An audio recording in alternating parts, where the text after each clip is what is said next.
نحمده ونصلي على رسوله الكريم وعلى أصحابه وأهله أجمعين.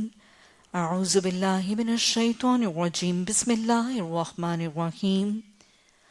حضرت حنظلہ بن ابی عامر رضی اللہ تعالی عنہ، ان کا نام حنظلہ، لقب غسیل ملائکہ اور تقی، قبیلہ اوس کے خاندان عمرو بن عوف سے ان کا تعلق۔ نسب نامہ حنظلہ بن ابی عامر، عمرو بن سویفی بن مالک بن امیہ بن سبیہ ابن زید بن عوف بن عمرو بن عوف بن مالک بن اوس۔ والدہ کا نام تو نہیں معلوم ہوتا، لیکن یہ پتہ چلتا ہے کہ عبداللہ بن ابی رئیس خزرج کی بہن تھی۔ گویا والدہ عبداللہ بن ابی کی بہن اور والد ابو عامر راہب فاسق۔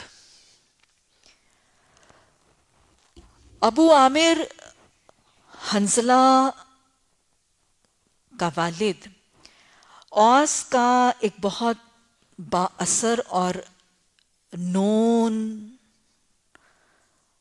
اور بہت ہی ایک شریف مشہور شخص تھا۔ ابو عامر مذہبی طور پر رہبانیت کی طرف مائل تھا اور دنیا سے کنارہ کشی کر کے، عزلت نشینی کر کے رہبانیت اختیار کرنے کی وجہ سے اس کو راہب کا لقب دیا گیا تھا۔ نبی صلی اللہ علیہ وسلم کی ہجرت سے پہلے اس کو ابو عامر راہب کہا جاتا تھا۔ اور نبی صلی اللہ علیہ وسلم کے جو دو مین اوپوننٹس مدینہ میں آپ صلی اللہ علیہ وسلم کی ہجرت کے بعد ظاہر ہوئے، وہ ایک عبداللہ بن ابی، کیونکہ وہ شخص ہے، قبیلہ خزرج کا وہ رئیس تھا جس کی تاج پوشی کی تیاری ہو رہی تھی۔ اوس اور خزرج کی جب جنگ ختم ہوئی تو اوس اور خزرج کا کوئی کمبائنڈ حکمران تو ابھی تک مدینہ میں تھا ہی نہیں۔ تو جب بیعت عقبہ اول ثانیہ کے بعد نور ہدایت، نور اسلام مدینہ میں پہنچا، وہ جنگ ختم ہوئی، اللہ نے ان کے دلوں کے درمیان الفت ڈالی اور اس جنگ کا خاتمہ ہوا، تو اوس اور خزرج جو ہے وہ باہم راضی ہوئے اور عبداللہ بن ابی کی جو سرپرستی ہے اور اس کی تاج پوشی پر آپس میں باہمی طور پر راضی ہوئے۔ آپ صلی اللہ علیہ وسلم جب ہجرت کر کے تشریف لائے تو چونکہ وہ اپنی تاج پوشی سے محروم ہوا اور نبی صلی اللہ علیہ وسلم جو ہیں وہ حاکم ہو گئے مدینہ کے، تو عبداللہ بن ابی تو تب سے نبی صلی اللہ علیہ وسلم کا مخالف ہو گیا تھا اور یہ اپنی مخالفت کی وجہ سے منافقت پر اتر آیا تھا۔ اسلام کا لبادہ تو اس سے ظاہراً اڑا تھا، اسلام کے دائرے کا دعویٰ تو یہ کرتا تھا، لیکن اندر سے جڑیں کھوکھلی کرتا تھا اور یہ نفاق پر اترا تھا اور یہ منافقین کا گویا سردار ٹھہرا۔ اس کے برعکس ابو عامر راہب نبی صلی اللہ علیہ وسلم کا سیاسی حریف بن گیا۔ وہ پولیٹیکل حریف تھا، یہ سیاسی حریف ہوا، اور یہ تو اتنی زیادہ مخالفت پر اور نبی صلی اللہ علیہ وسلم سے اتنا بغض اور عداوت ہو گئی کہ یہ مدینہ بھی نہ ٹک سکا، یہ مدینہ کو چھوڑ کر مکہ چلا گیا۔ یعنی گویا جب رسول اللہ صلی اللہ علیہ وسلم ہجرت کر کے مدینہ آئے تو یہ اتنی مخالفت میں اور اتنا بغض اور عداوت تھا کہ یہ مدینہ سے مکہ چلا گیا۔ یعنی اس کا تو صبر کا پیمانہ لبریز ہو گیا، وہ سٹینڈ ہی نہیں کر سکتا تھا، وہ ٹالریٹ ہی نہیں کر سکتا تھا، ہی مائگریٹڈ ٹو مکہ۔ بلکہ ہمیں پتہ چلتا ہے کہ احد میں یہ مشرکین مکہ کے ساتھ مل کے مسلمانوں کے خلاف جنگ کے لیے آیا تھا، اسی لیے آپ صلی اللہ علیہ وسلم نے اس کو فاسق کا لقب دیا تھا۔ تو والد کا نام اگر ہم دیکھتے ہیں حضرت حنظلہ کا، تو ابو عامر راہب فاسق، ابو عامر اس کا اپنا نام، راہب اس کا وہ لقب جو اس کو مدینہ میں ملا تھا، اور فاسق وہ جو نبی صلی اللہ علیہ وسلم نے اس کے نام کے ساتھ منسوب کیا، اور تاریخ اسلام میں اسی نام سے یہ مشہور ہے۔ احد کے بعد پھر ہمیں پتہ چلتا ہے کہ پھر یہ واپس گیا مکہ، اور پھر 8 ہجری تک وہیں پر رہا، اور پھر جب فتح مکہ 8 ہجری میں ہوئی اور مکہ کی زمین اس کے لیے تنگ ہو گئی تو پھر ہمیں پتہ چلتا ہے کہ مکہ سے نکل کے یہ روم پہنچ گیا اور ہرقل کے دامن میں اس نے پناہ لی، اور پھر وہیں 9 یا 10 ہجری میں وہ مر گیا وہاں پہ۔ ایسے دشمن حق اور ایسے مخالف رسول صلی اللہ علیہ وسلم کا بیٹا، باپ ہو فاسق اور بیٹا ہو تقی، باپ ہو نافرمان اور بیٹا ہو غسیل ملائکہ، وما توفیقی الا باللہ۔ یاد رکھیے گا، یہ واقعہ سننے اور یہ باپ اور بیٹے کی روداد سننے اور پڑھنے کے بعد کوئی اولاد یہ جواز دے نہیں سکتی کہ ہم ہدایت سے یا ہم دین حق سے یا ہم اسلام سے محروم اس لیے تھے کہ ہمارے والدین اس دین پر نہیں تھے۔ اگر ابو عامر راغب فاسق کا بیٹا حنظلہ ہو سکتا ہے تو پھر ہر ایک کے لیے دین کی راہ کشادہ ہے۔ بلوغ کے بعد اپنے والدین کے دین کے اوپر ضد اور ڈھٹائی سے جمے رہنا احمقوں کا طریقہ ہے۔ بلوغ کے بعد ہر ایک کو راہ حق کی تلاش اور راہ حق پر جمنا اس کا اپنا مواخذہ، اس کا اپنا محاسبہ اور اس کے لیے لازم اور ضروری ہے، اور اللہ اسے لیے شعور بھی دیتا ہے، فہم بھی دیتا ہے، فراست بھی دیتا ہے۔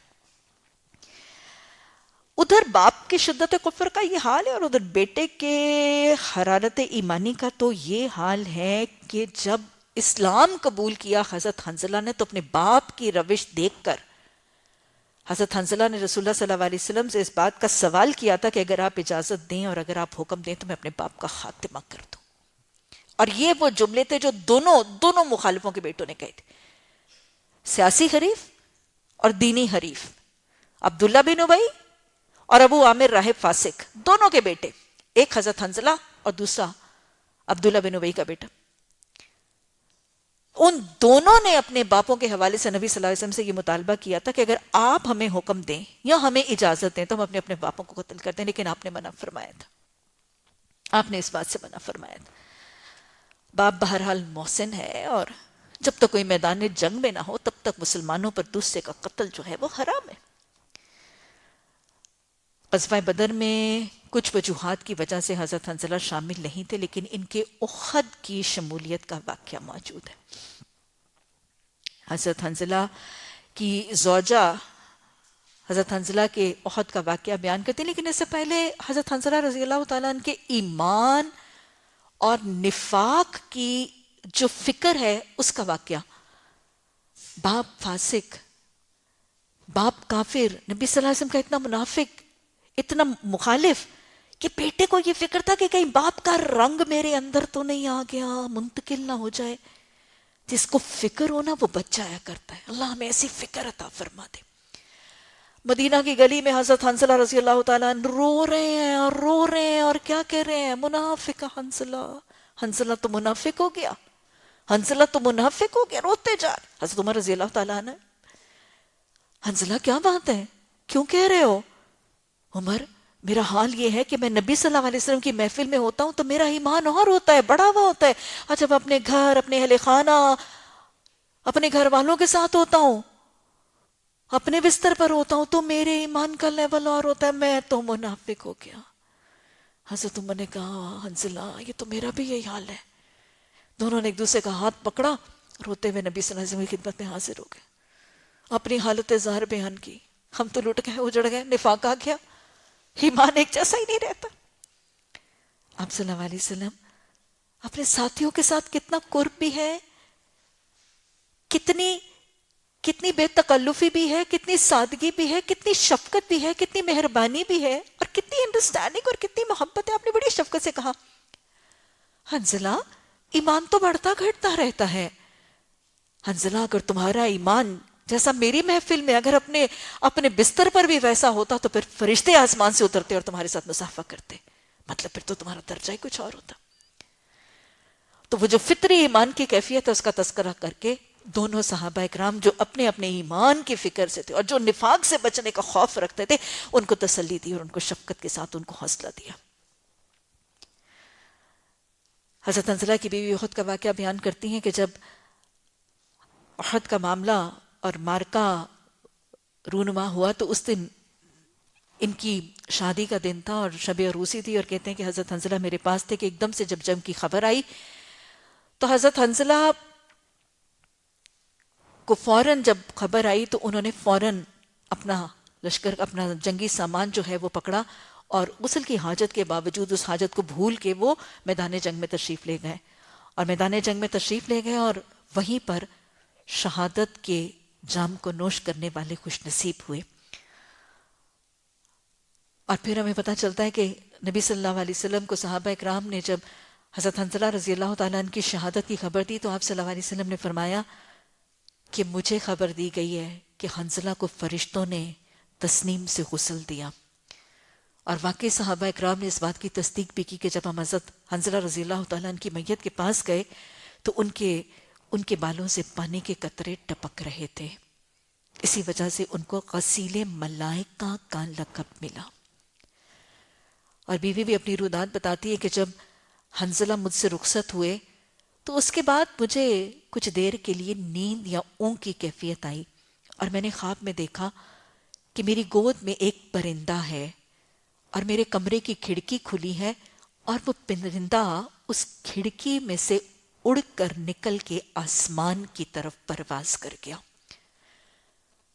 یہ پرندہ جو بیوی کی گود میں تھا وہ غسیل ملائکہ حضرت حنظلہ رضی اللہ تعالیٰ عنہ کی روح تھی، جو شہادت کے بعد اللہ سبحانہ تعالیٰ کے حکم سے پرواز کر چکی تھی۔ وَلَا تَقُولُوا لِمَن يُقْتَلُ فِي سَبِيلِ اللَّهِ أَمْوَاتٌ بَلْ أَحْيَاءٌ۔ شہید کیسے ہیں؟ سبز پرندوں کی شکل میں وہ جنت میں اڑتے پھرتے ہیں۔ بیوی نے اس پرندے کی خوشخبری اپنے شوہر کی شہادت کی شکل میں پرندے کو دیکھا اور شہادت کی خبر ملی تو اس پر شکر گزار ہوئی۔ اللہ سبحانہ تعالیٰ نے حضرت حنظلہ کی شہادت کے بعد ایک بیٹا عبداللہ، جس کا نام بیوی نے رکھا، ایک فرزند اللہ نے بیوی کو عطا کیا۔ نبی صلی اللہ علیہ وسلم کی وفات کے وقت حضرت عبداللہ بن حنظلہ کی عمر 7 برس تھی۔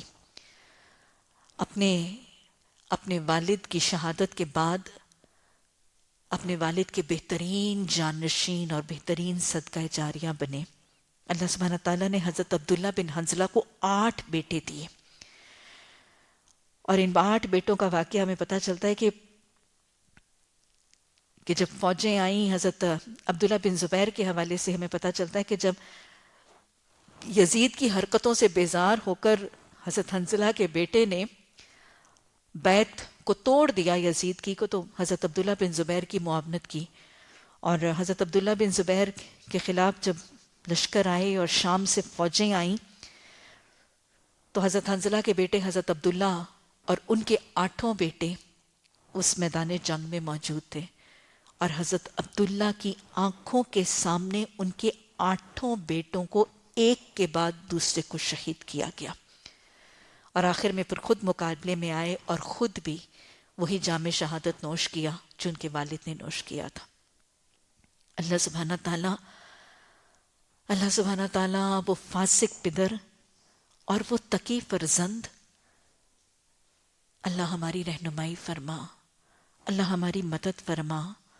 اللہ سبحانہ تعالیٰ دل تیری 2 انگلیوں کے درمیان ہے، اللہ ہمارے دلوں کو پھیر دے، ہماری اولادوں کو، ہماری ذریت کے دلوں کو پھیر دے۔